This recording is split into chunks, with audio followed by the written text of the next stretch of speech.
So, I've read the recent article that popped up that Discord is under a new leadership.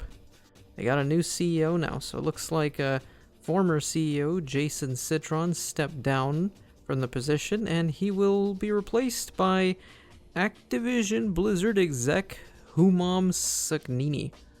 Now, I know there's people who don't really use Discord, and so the next couple minutes of what I'm about to say will probably not matter to you, so whatever, but hear me out for a moment. This is a tale as old as, I wouldn't say as old as time itself, but a tale that's been going on for quite some time over the years, particularly in the sense of companies selling themselves out to the devil that is the late-stage capitalism.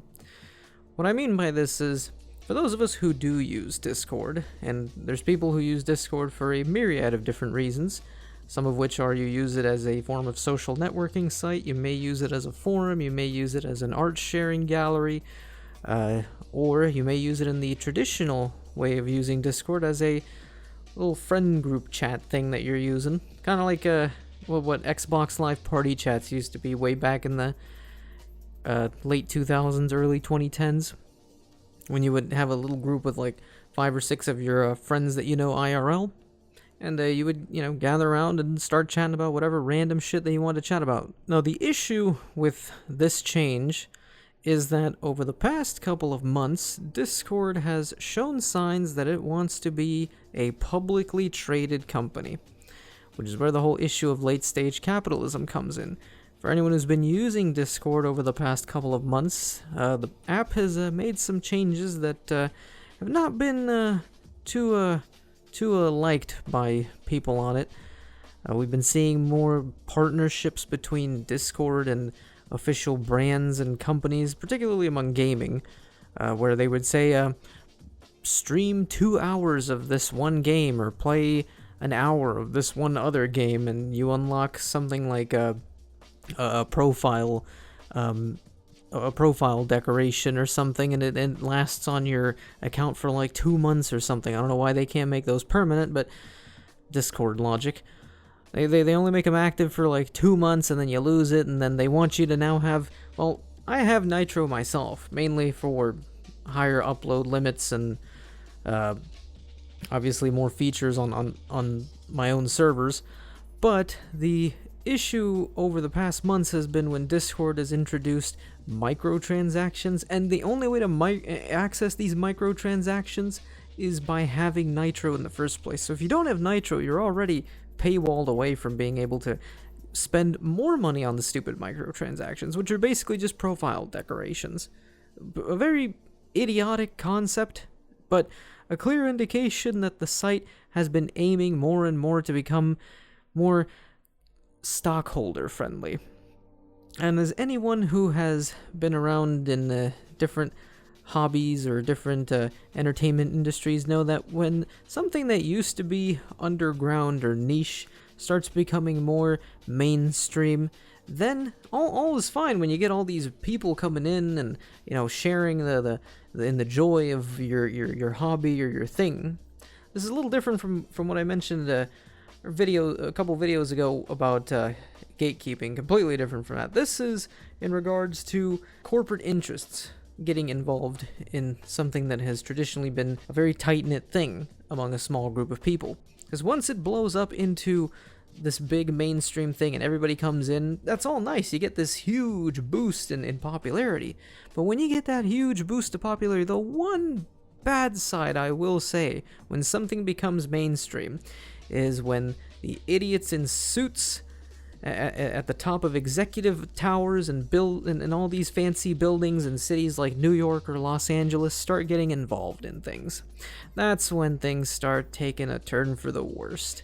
Because now, the leadership at some of these things that were niche or tight-knit, in the case of Discord, because I remember back in 2016, Discord was just a simple voice chat, video chat app that also sort of doubled as a mini forum sort of thing, but it wasn't as huge and fleshed out as it became over the years. I remember I've been on Discord since 2016, back in the earliest days of the app. Now, I was introduced to the app by a friend of mine, one of my IRL friends, and we had migrated from Skype. Now, if you're as old as I am, Skype used to be a huge deal back in the early 2010s and late 2000s, early 2010s. Skype was a huge deal for a lot of us, because it was what we would use to chat with our friends from school, or friends that we knew who were friends of our friends who went to other schools in the area. Basically, people we knew who were friends of our friends, and we were basically just IRL friends. We would know them on Skype. We would gather around and chat with each other. I recall my sessions of playing Black Ops 2 back in the day and chatting on Skype with my friends. And then over time, Skype became less and less favorable to use once Discord popped up. Especially the fact that Discord is a lot friendlier on your PC when you're trying to play a game and chat on Discord at the same exact time, or just chat with your friends at the same time. Because not everybody wants to use in-game chats. Not everybody wants to use the in-game chat services of things like PlayStation Network or Xbox Live or even Steam Chat. Sometimes we need something that's a bit more, I can't really say Discord has been user-friendly, really, but once you've gotten used to Discord, you kind of get used to the whole ecosystem of it, so you prefer it. It is a lot easier to have it hold up when you're trying to play a game. Sometimes when you try to use something like Steam Chat, for example, it's just very clunky, and you have to navigate a couple of menus, and it's just difficult to get used to it. Sometimes it may or may not work, and the other big problem with something like Steam Chat is it may not even work on your phone. I know on my phone, for example, the mobile app for Steam Chat sucks balls, so I don't like using Steam Chat to chat with friends. Discord has been a fantastic solution and a fantastic replacement for Skype. It works perfectly most of the time. It runs smoothly when you're trying to play a game, and once you get the hang of Discord, it just becomes second nature on how to navigate through it. Messing around with settings has still always been a pain in the ass on Discord, and messing with server settings as well. But that aside, when you get to the very basic of Discord, just adding your friends, forming a server with your friends, not really getting too deep into the nitty-gritty of running a server, it's a very pleasant app to use. And over the years, as Discord has gotten bigger and more corporate, Discord implemented microtransactions and paid memberships, locking things that used to be standard behind paywalls, and then locking things that should be standard behind that same paywall. It's been pretty annoying. Now, again, you don't really need something like Nitro to enjoy Discord. You use Nitro primarily if, you run a server, or you run more than one server. It's never really been viewed as something that you absolutely need to enjoy the app. It's basically just been something that you have there as a side thing that you get as it's like a neat little bonus thing that you have for the extra features. But now that the suits are starting to get involved in the app, I'm a little concerned, and most people are concerned, that this is going to mark the end of Discord as we know it. Because once corporate interests and shareholders start getting involved, because they're looking to become a publicly traded company on the New York Stock Exchange, things are not going to go in favor of the consumer, which is typically the case, because shareholders only want one thing and one thing only: profits. And the profits have to keep going up. And if the profits are not going up, that's a really bad sign, because why would we bother investing, and why would anyone invest in a company who's not going to be doing so well? I mean, look at Tesla, for example. It's not doing so well. Why would somebody want to invest in Elon Musk's company? With good reason why. Because it's not profitable, and it's definitely not looking like it's going to be profitable anytime soon. The same case with Discord. If this company becomes publicly traded, it has to maintain itself in a position where its shareholders are satisfied. And a lot of the times, when shareholders need to be satisfied, it doesn't matter what Discord does as long as profits keep going up. But that being said, some of the shareholders and the executives will get a little bitchy about certain things on the app.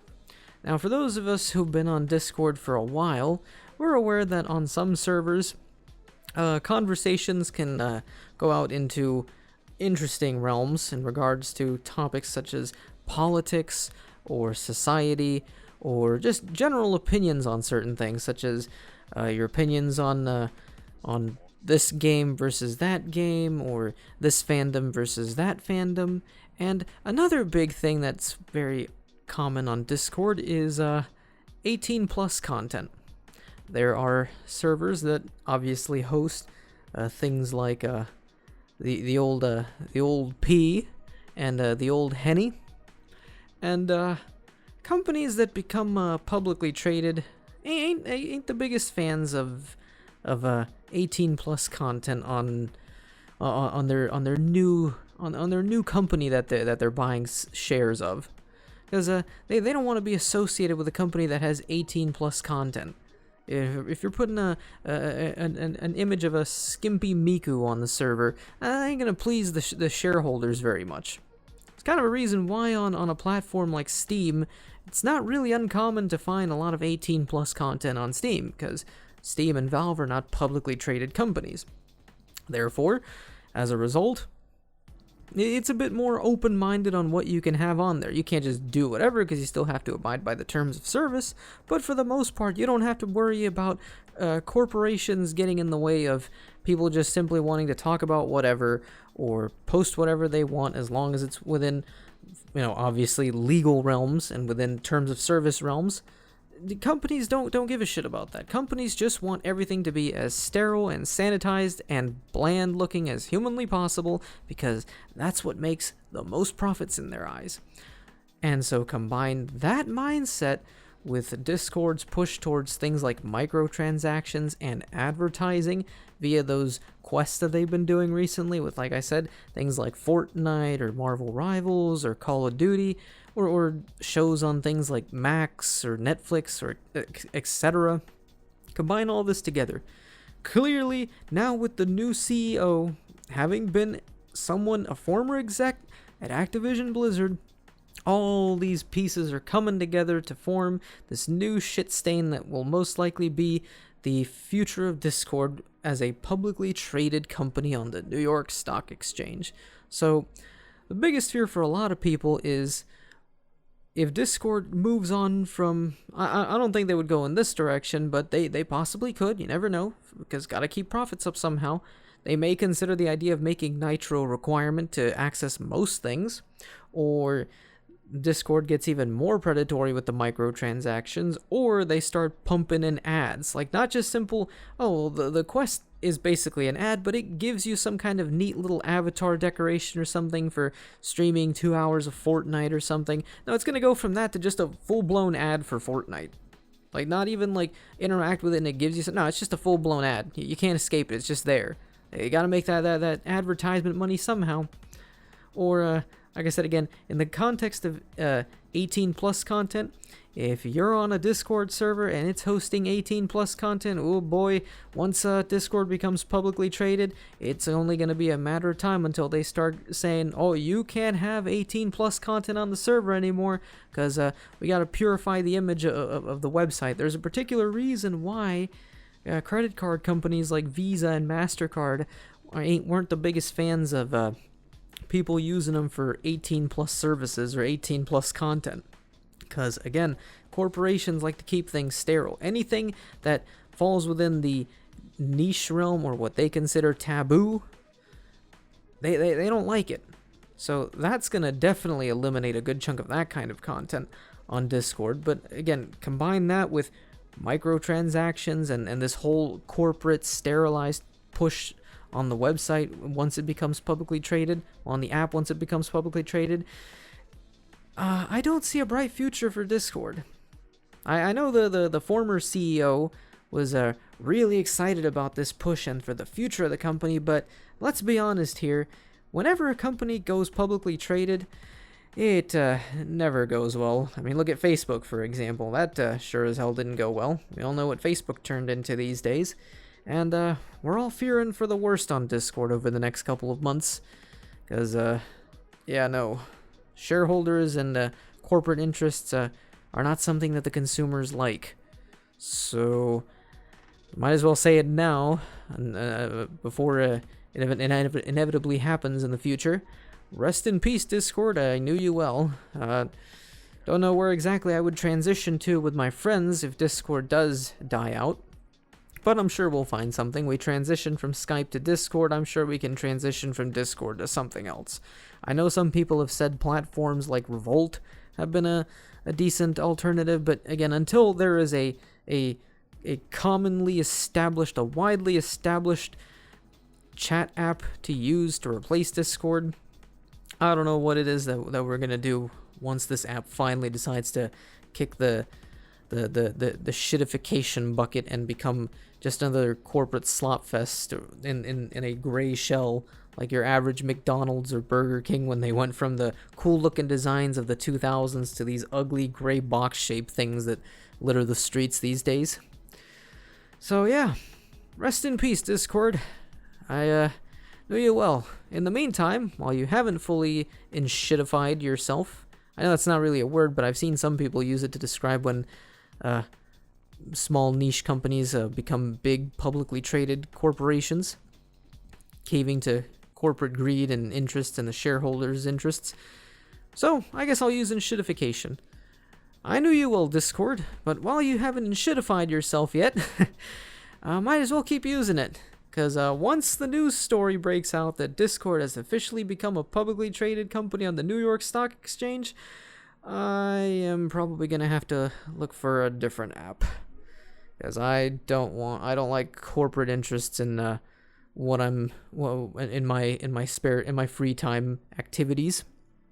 Anyways, thank you for watching, and I hope y'all have a great day or night or whatever. Peace.